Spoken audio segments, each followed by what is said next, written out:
les kikis! Aujourd'hui, un spécial vlog, le behind the book, behind the scene de notre premier livre, En feu, qui vient juste de sortir en librairie au Québec.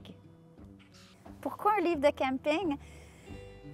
C'est sûr que depuis plusieurs années, on cuisine beaucoup dehors, que ce soit en camping avec la Airstream ou avec notre autocaravane Baba Cool, notre Chevy 1979. Et c'était avant la pandémie, là, ça a encore plus gagné en popularité depuis ce temps-là. Mais il y a quelque chose d'assez magique à la cuisine sur le camping et l'idée est venue en fait de la maison d'édition. C'est cocasse parce qu'on jasait de potentiel de faire un livre ensemble. Et sur le coup, je me suis dit, c'est drôle quand on est trop près de quelque chose qu'on ne le voit pas nous-mêmes. Vous savez ce que je veux dire? Bien, c'est un peu ça qui est arrivé. J'étais trop près, j'en faisais tellement de la cuisine de camping, mais ça ne m'était pas venu à la tête d'écrire un livre. Et quand j'ai commencé à l'écrire, ça a été une évidence que j'avais tout ça déjà en temps de moi. J'avais tellement de contenu à partager et je me suis dit, ils vont couper. Je vais écrire. Alors j'écrivais, puis je me disais, la maison d'édition va couper ce qui est superflu. Ils n'ont pratiquement rien coupé. Ça m'a beaucoup flattée. Alors, c'est ça, je pense que ça touche beaucoup de gens. Peu importe que vous fassiez du camping, du bateau, que vous louez un chalet, que vous cuisinez dehors sur le barbecue, je pense que ça parle à tous ces gens-là. Je pense que la question que je reçois le plus, c'est les Européens et les gens qui n'ont pas accès aux librairies au Canada ou aux commandes en ligne. Je le sais. C'est pas parce que je veux pas vous le vendre, je veux tellement vous le vendre, mais les frais de poste au Canada sont hyper chers. J'ai envoyé pour un concours une petite boîte, là, plus petite qu'une boîte à souliers, ça coûtait 70 $ de livraison. Je le sais que c'est pas pareil, mais vous pouvez l'acheter en version électronique sur le site de Édition Cardinal. Le lien est dans le champ description en bas. Il est aussi sur le blog, évidemment. Et la maison d'édition travaille très fort pour trouver un distributeur européen qui va l'adapter et le distribuer ailleurs qu'ici. Parce qu'il a été écrit pour les Nord-Américains, c'est toutes des cuillerées à table, des cuillerées à thé. Donc, si vous l'achetez en ligne, bien, je vous suggère d'acheter aussi des cuillerées à table, des tasses nord-américaines, ça va vous aider. Mais ça demeure la cuisine très déculpabilisante. Il a fallu que je mesure pour l'écrire, mais honnêtement, un petit peu de ci, un petit peu de ça, et tout va bien aller. Première petite question, est-ce ton premier livre?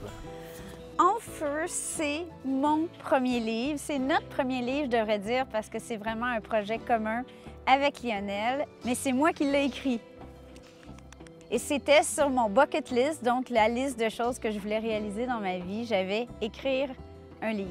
Alors voilà, check! Est-ce que ça a été plus facile ou plus difficile à écrire que tu le croyais?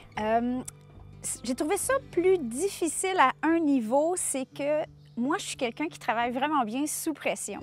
J'ai pas l'habitude d'avoir des mandats qui se font sur 1 an et quelques. Donc, j'ai signé le contrat avec la maison d'édition Cardinal en novembre 2019, soit avant la pandémie.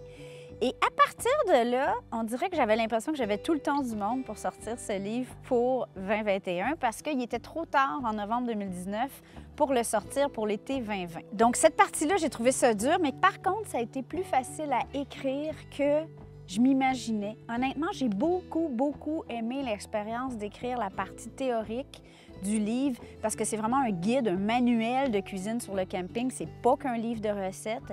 Et il y a plus de 100 pages où je donne des astuces, je partage mon expérience, que ce soit de faire du café, comment travailler avec une culotte en fonte, une cocotte en fonte, une culotte en fonte, je vous le conseille pas en camping, ça dort bien mal.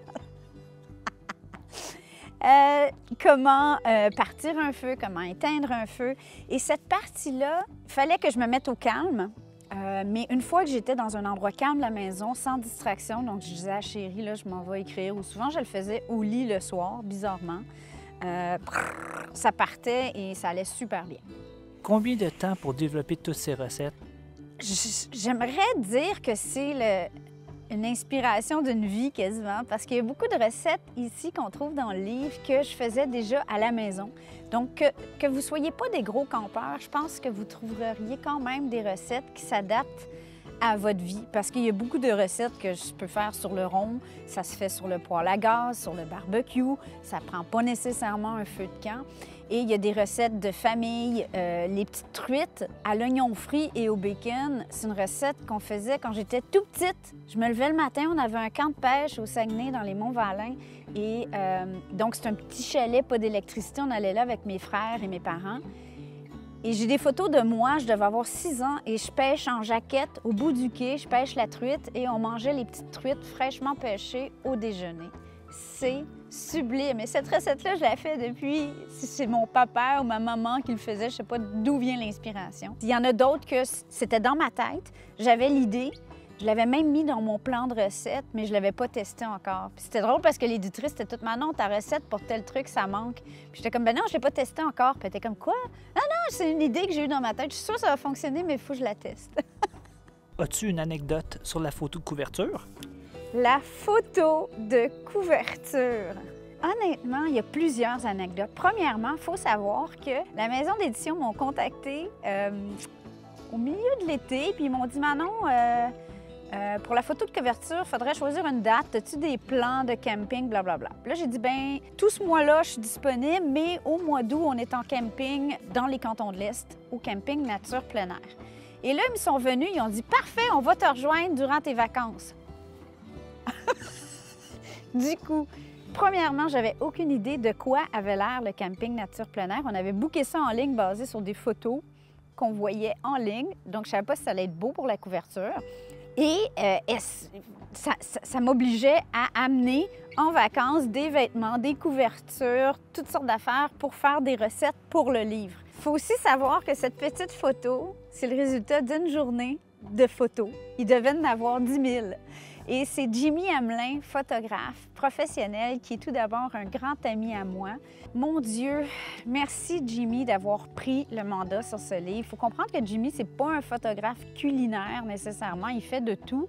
Il a fait beaucoup de photos de mode, il fait du lifestyle, il fait du voyage, il fait des photos pour des clients, des portraits. Quand j'ai su que j'allais faire ce livre, tout de suite, j'ai pensé à Jimmy, puis je me suis dit, je serais vraiment chanceuse qu'ils disent oui à ce mandat.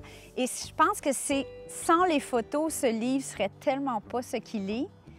Donc, toujours est-il que Jimmy, là, il a placé le rond de feu vraiment loin de la Airstream pour qu'en perspective, on puisse voir les montagnes en arrière.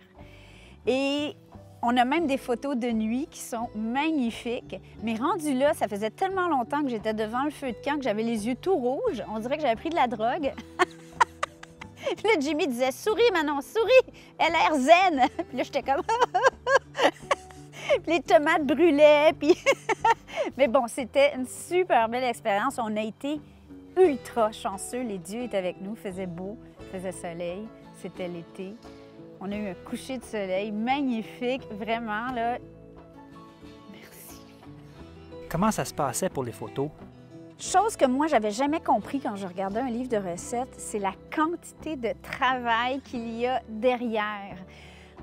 Vous comprenez pas la quantité de stock, de vaisselle, de nappes, de linge à vaisselle, de poêlons, de chaudrons qui devaient être disponibles pour les photos qu'on faisait dans une journée. Tout a été fait dehors, 100% des photos.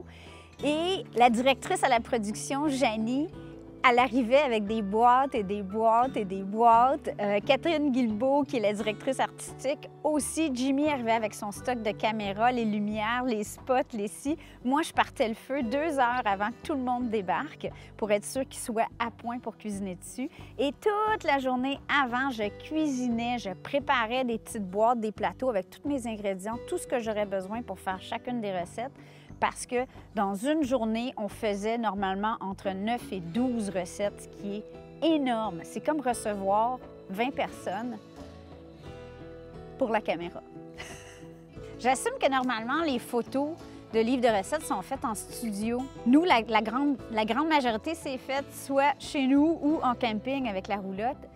Je vous dis pas la quantité de vaisselle que Chérie a eu à faire. Je suis pas sûre que je l'ai filmé parce que c'était trop gênant. La cuisine était... Ouf! Mais ça valait la peine.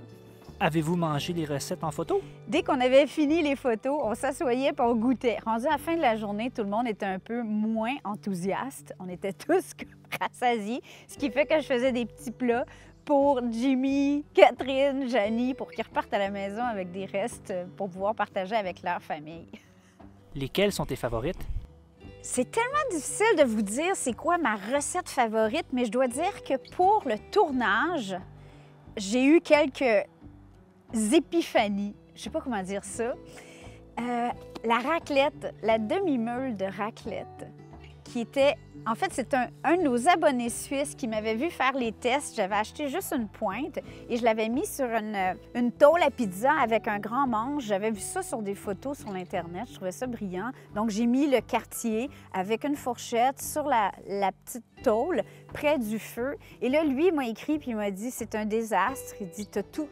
Ça fonctionne pas du tout ton truc parce que ta plaque chauffe ta raclette qui est en train de s'écraser dessus. » Il m'avait tout expliqué comment procéder.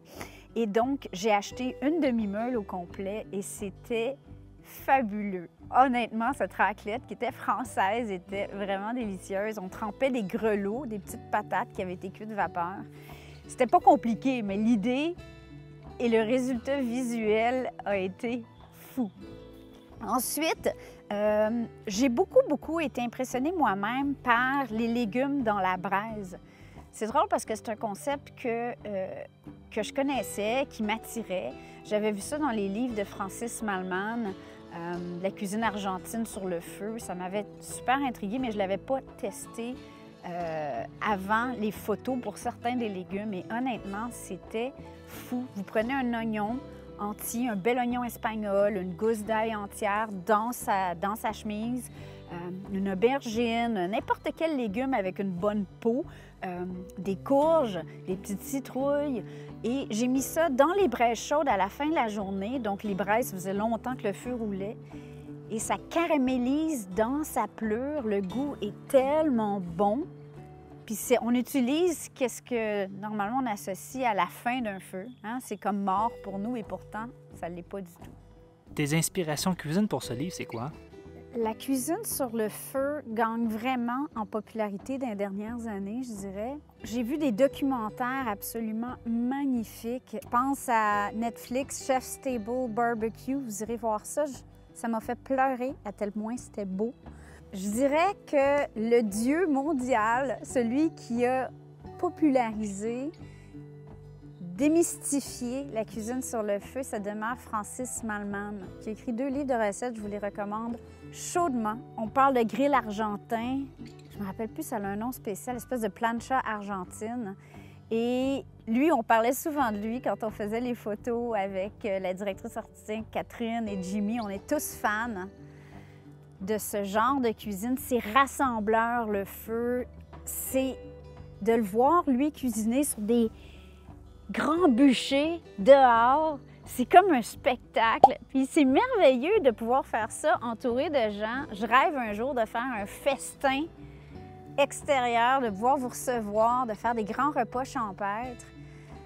Il y a vraiment quelque chose de magique qui nous ramène à notre essence d'humain. Ça fait des millénaires qu'on cuisine sur le feu. Et oui, c'est plus commode de le faire sur le gaz ou l'induction dans la maison, mais c'est pas ça. C'est pas les flammes, c'est pas ce goût. Ça sent bon, ça réchauffe, c'est rassembleur, c'est magnifique. Est-ce que ça va être ton dernier livre? Déjà, là, je dois dire, peu importe que ce soit un best-seller ou pas, l'important, c'est que j'en suis super fière. Il y a beaucoup de gens qui m'ont dit, tu sais, Manon, c'est pas payant faire des livres à la base parce que l'auteur est presque pas payé. Puis... Donc, publie-le toi-même, fais une autopublication ou fais une version électronique, c'est plus payant. Mais savez-vous quoi? La Maison Cardinal fait du super beau livre. C'est la raison qu'on a commencé à parler ensemble parce que je me disais, si je pourrais en faire juste un, je veux qu'il soit beau, je veux en être fière. J'aurais jamais pu faire ça toute seule. Le graphisme de Catherine, les couleurs, la façon qu'elle a positionné ça, mais quel casse-tête! Jimmy, les photos, mon éditrice Joëlle, Janie à la production qui pensait à tous les petits items. C'est vraiment un travail d'équipe, puis le résultat le reflète. Donc, c'est mon premier, mais en le faisant, j'ai tellement aimé ça que j'espère que c'est pas le dernier. Bien, écoutez, j'espère que si vous avez des questions, vous pouvez m'écrire des commentaires en dessous, ça va me faire plaisir. On aimerait ça faire un live, cuisiner avec vous dehors. Ça serait le fun, non? Et ben merci à tous ceux qui l'ont acheté pour vous, pour donner à ceux que vous aimez.